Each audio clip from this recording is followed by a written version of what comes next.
Hello friends, in this video we are going to discuss about when consent is said to be a free consent, and third point we will discuss in this video, that is fraud.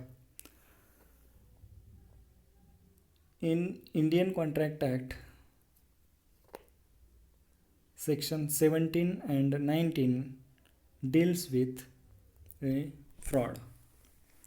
Fraud has been defined by Anson as a false representation of fact made with the knowledge of its falsehood or recklessly without belief in the truth, with the intention that it should be acted upon the complaining party and actually inducing him to act upon it.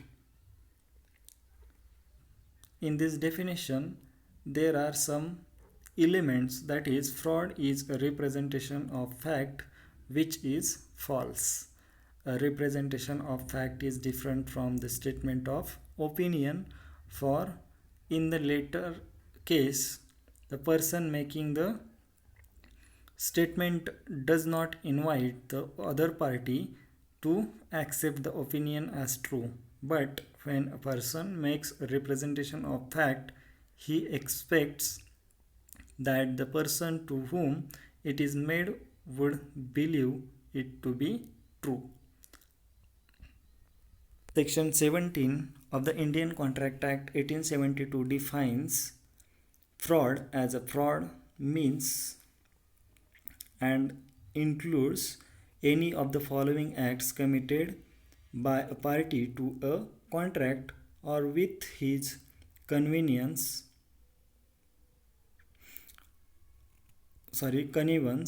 or by his agent with intent to deceive another party thereto, or his agent, or to induce him to enter into a contract.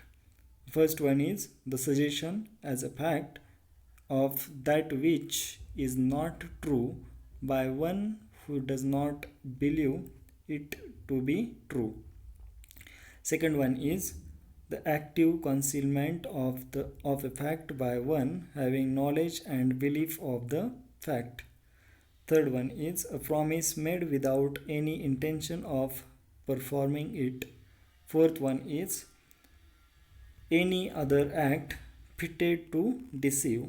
And fifth one is any such act or omission as the law specially declares to be fraudulent.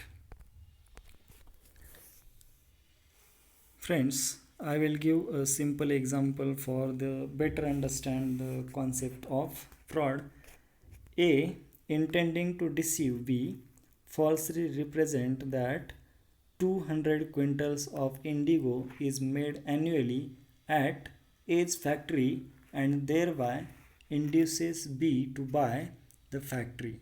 The contract is induced by fraud.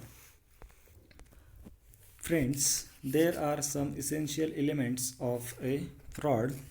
That is, first one is false representation. Fraud is a representation of fact which is false.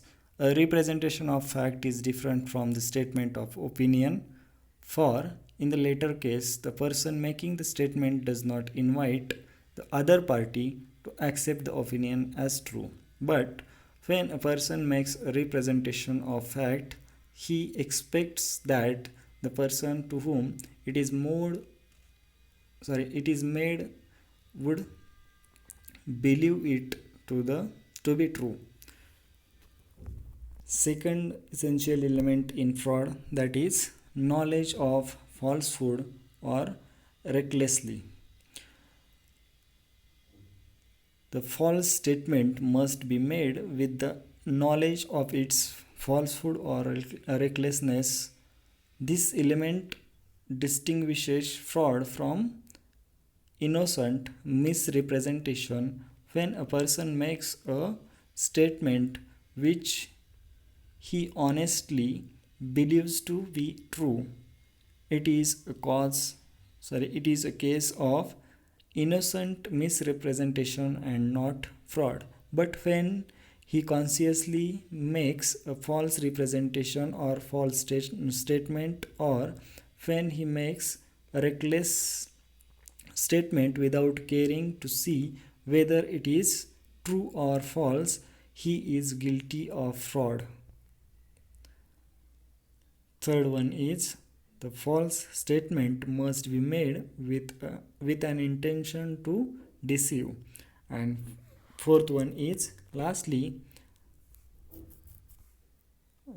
point, that is the person to whom the false statement has been made must be actually deceived, or in other words, a false statement is not actionable unless it causes injury to the person to whom it has been made. Friends, there is one important point in the fraud, that is mere silence is not fraud.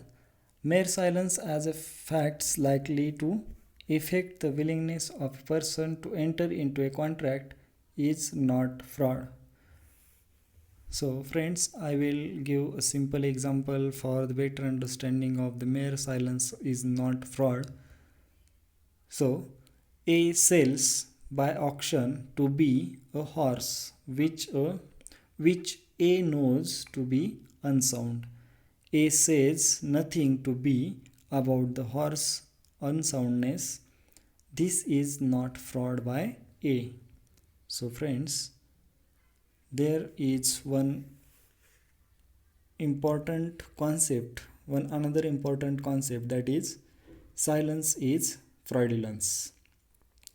If the circumstances of the case are such that regard being had to them, it is the duty of the person keeping silence to speak. The duty to speak, that means disclose all facts exist where there is a fiduciary relationship between the parties. The duty to disclose may also be an obligation imposed by statute. There is also a duty to disclose in contract of insurance. Whenever there is a duty to disclose failure to do so amounts to fraud. Silence is fraudulent where the circumstances are such that silence is in itself equivalent to speech. For example, X says to Y, if you do not deny it, I shall assume that the horse is sound. X says nothing, so X silence is equivalent to speech. If the horse is unsound, X silence is fraudulent.